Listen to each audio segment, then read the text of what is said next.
Bonjour, bonjour, Mbote, Mbote, Bandeko, Balandi. Nous sommes samedi aujourd'hui, samedi 8 juillet 2023.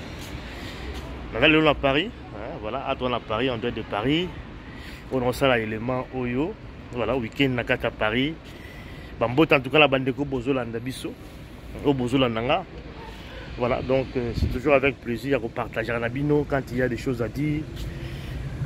Voilà, moi, ma réflexion, Zali, pourquoi pas tout partager comment monter au Yebi, tu vois, leader d'opinion. Alors, je pense que l'opinion sur Bolandi, il est à Kinshasa. Si je vais bien un kidnappeur, Bolandi procès, Bolandi condamnation. C'est vrai que Zali et le moment où il faut interpeller Bisso News. Voilà, donc il y a un lelo, il y a une émission à Bisso Lelo. Si je suis ça la passe, c'est vrai quand on observe vraiment bien que les jeunes Congolais qui participent à l'acte ndengwana, qui enlèvent Batu, qui bango. Et ce qui est encore plus grave, c'est que dans cette histoire, toutes les couches de la société congolaise sont impliquées dans le masolo. Donc déjà masolo ba brigand ya ntango kala bango alima soki banani oyo bandaka ko yiba ko bomaka batu en fait ezali batu o neto yoka na masolo sont des gens oyo to lo ba bano vivre peu en marge à la société, c'est-à-dire que batu mo ba déjà catégorisé bango bazalaka bongo mais oyo ya lelo ezali ba jeune bandeko o tozala na bango to vivre na bango esika moko. Et ce qui est plus grave comme la lobby awa, c'est l'implication de toutes les couches de la société. L'implication, c'est-à-dire quoi? La carte à masolo, la complicité, c'est à niveau aussi. Les généraux, les mamans, les jeunes, tout le monde, les étudiants également, ils participer à la carte à masolo. C'est grave, ça doit vraiment nous interpeller.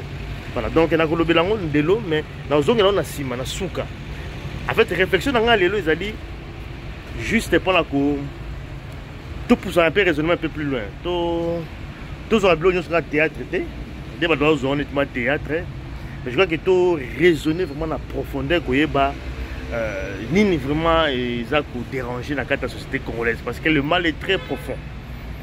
Oh ils allaient grave, ils allaient neti, et là comment ils ont la carte système et bimi, même Makambu ils allaient déjà pourri. La société congolaise, la société congolaise allaient en faillite. Bon cannabis au Congo, ngalo bango. Il faut en tout cas refonder, hein? C'est-à-dire voilà, qu'il faut remettre vraiment les pendules à l'air, il faut remonter tout à zéro. Parce que la génération est sacrifiée, la génération est sacrifiée. Donc il faut tout bande la peine à zéro qu'on reconstruit un beau cannabis, tout bande la valeur moyasique. C'est-à-dire que tout on a bien la cima et puis tout tala, makambo et mabe, tout boaka, tout ça makambo malam. Mais tout le monde kidnappeur. Procès à kidnappeur. Pendant que terme c'est vraiment la une kidnappeur. Mais peut-être que na Congo kidnappeur bazali na ba niveau nyon sur la société na biso. Dans niveau tout la société na biso kidnappeur bazali. Dans exemple il y a politique na politique. Tu l'as qui procès à 100 jours. Bolanda qui en haut. Ils arrivent pour les téléviser comme ça. Boyoka qui va monter, ils allaient détourner la procès à 100 jours. Boyoka qui va monter à millions. Ça dit que nous avons un million. Vous imaginez un bon à Congo, Moutoumoko est capable de détourner 100 millions de dollars. 100 millions, ça dit que 100 millions à Zuyan pour l'aimant. Vous imaginez ça.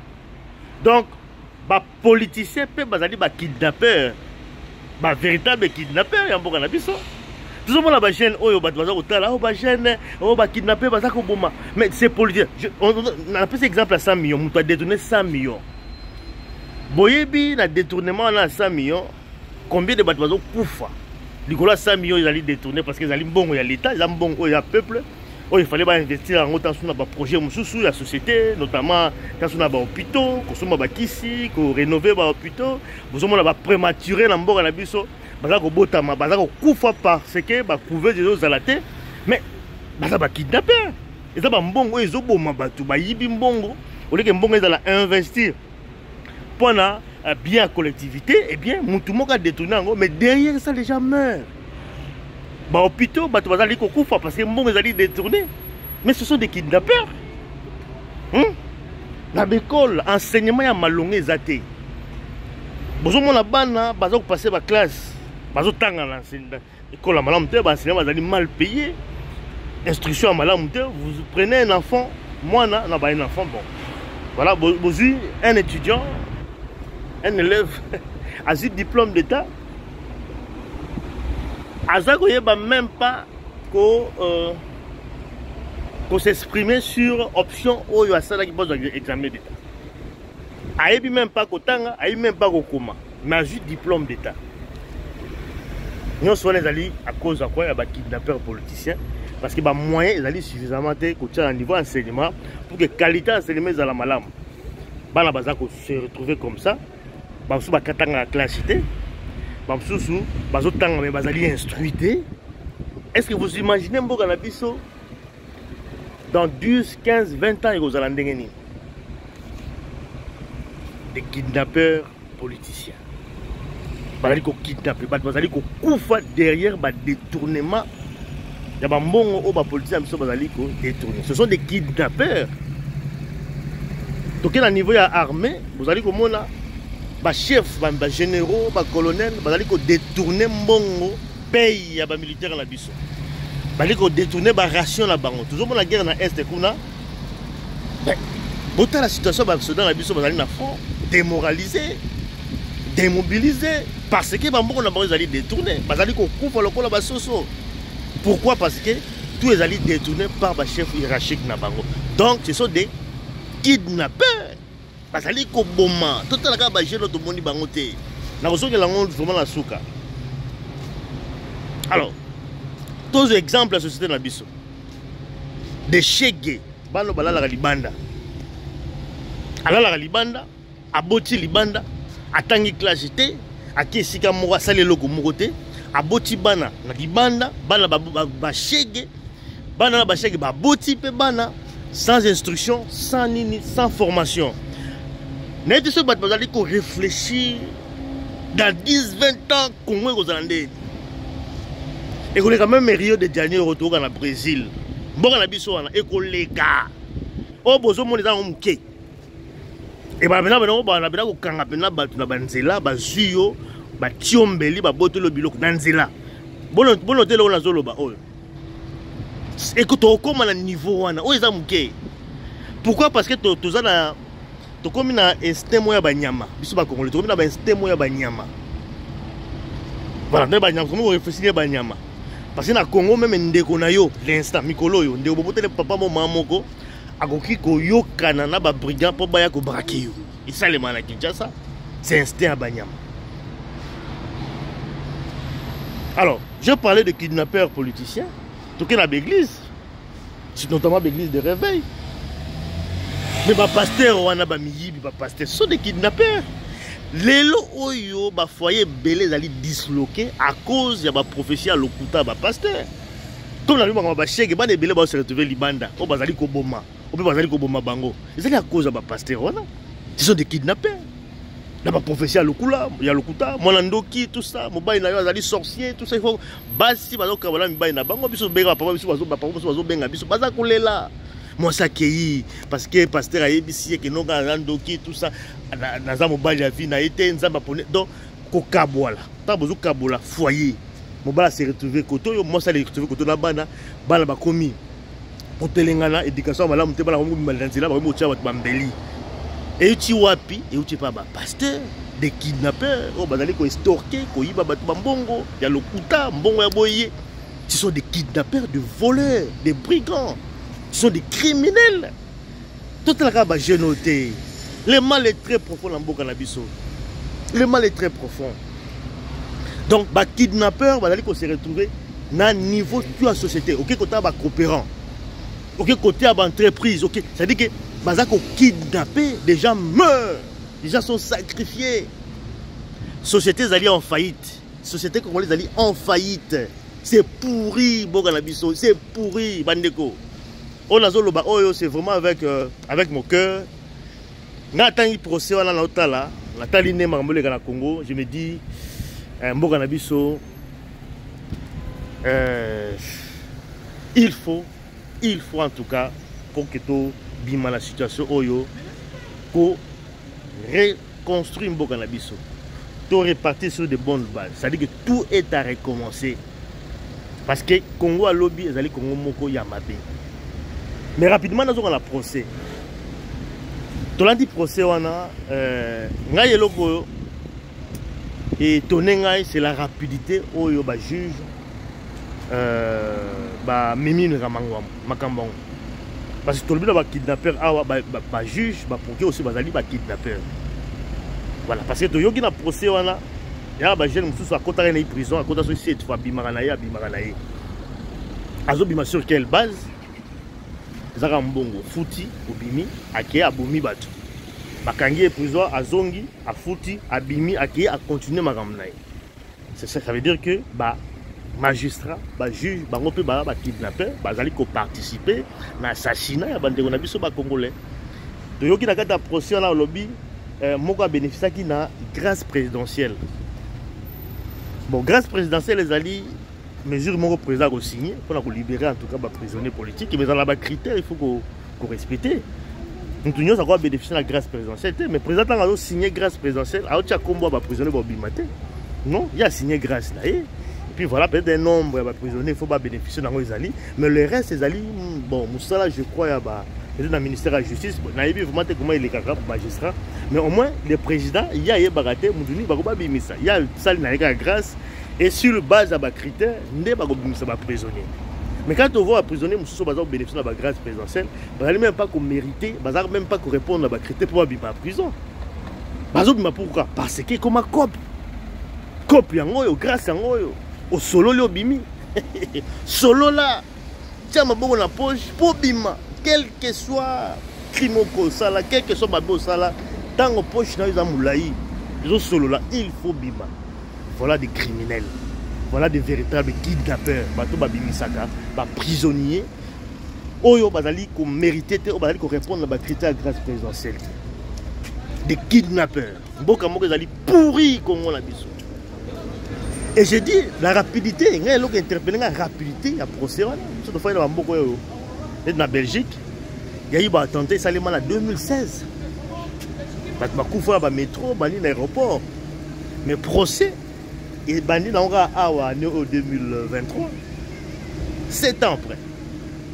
Pourquoi? Parce que il faut beaucoup de temps. Il y a aussi la banquette, il y a qu'on rassemble les éléments, il y a bloqué belé. Mais t'as là où il y a des gens qui sont des jeunes, où il y a des gens qui kidnappés, qui bomba, qui botent la batte.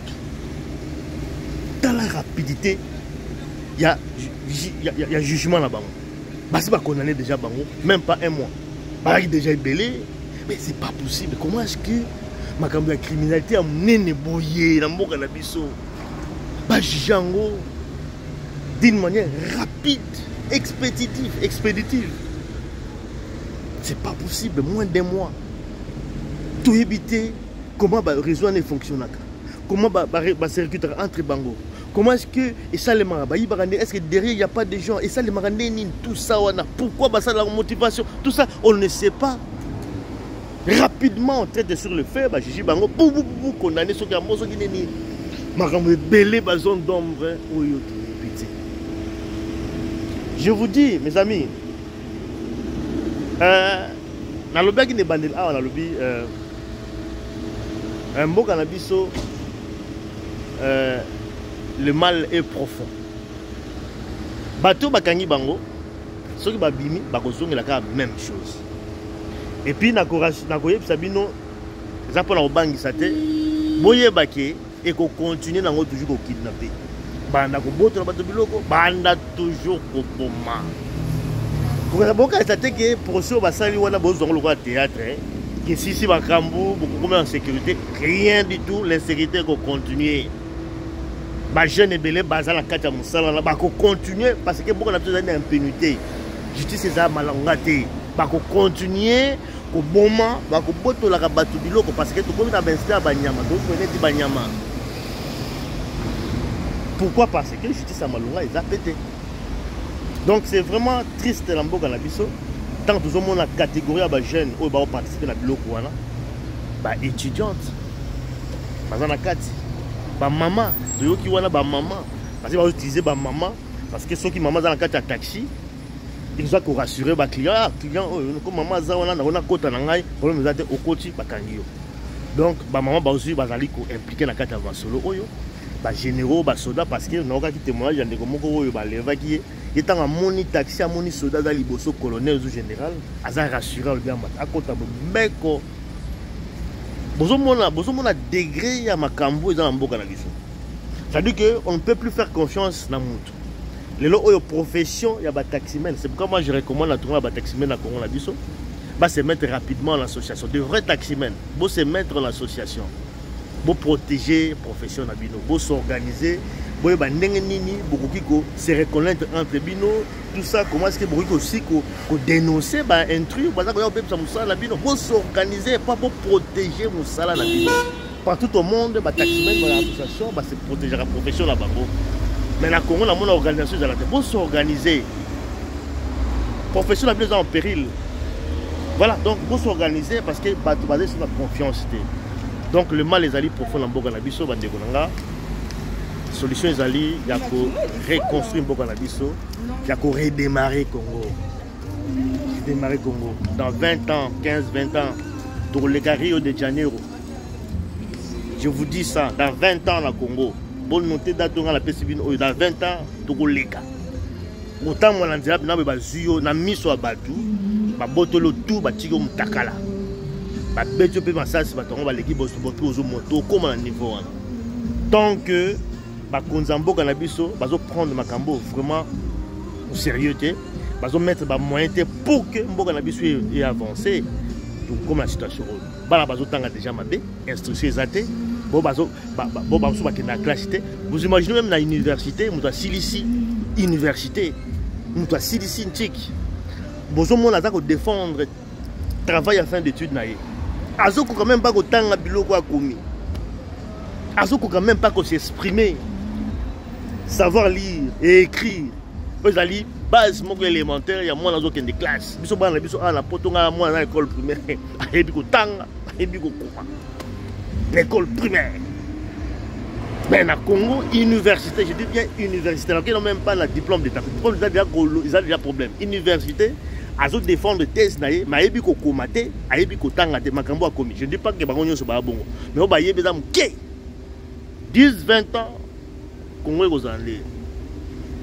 Tout raisonné, tout ça, on est au théâtre, on est au théâtre. Eh, on a TikTok, c'est vrai, mais ça ne se limite pas à ce niveau-là. Le problème en Congo, ils allaient très profond, si au-delà, il y a des crimes au Basali. C'est triste. C'est triste. Tous les gens qui sont sérieux, ils allaient théâtre. Le Congo va très mal. Il y a un moment où on peut partager les lois de Nabiso. Tous les gens vigilants, tous les gens prudents, parce que continuer à bomber, continuer à lever bateau, vendre des organes, donc même pas pousser en loin. Le ministre déjà communication, il n'y a pas trafic à organes en Bogana Bisso. Bon, peut-être un élément au niveau de la baron, mais quand même, il faut quand même fouiller un tout petit peu. Parce que c'est sérieux cette histoire. Déjà, les organes, on doit pas l'amiquer, on doit déjà. On a organes, on amiquer. Je ne sais pas si rumeur, vers qui ça sert. Bon, il y a des rumeurs, vers qui se fait vers qui ça tire à Bisso. C'est-à-dire que le problème avec organes, il y a un problème, ils ont la Congo, ça se passe un peu partout dans le monde. Vente à organes, trafic à organes. Dans le Bisso également, ils allaient. Mais tu es évité dans le procès, ceux qui n'ont pas l'écolo, les kidnappés, les étudiants, les jeunes, tout ça, ça se limite à ce niveau. Mais au-delà de ça, il y a encore des choses à fouiller. Pour que l'État il faut clarifier la population. Vraiment, si vous avez un week-end à Paris, vraiment, vous avez partager Nabino. Encore une fois, à très bientôt. Ciao.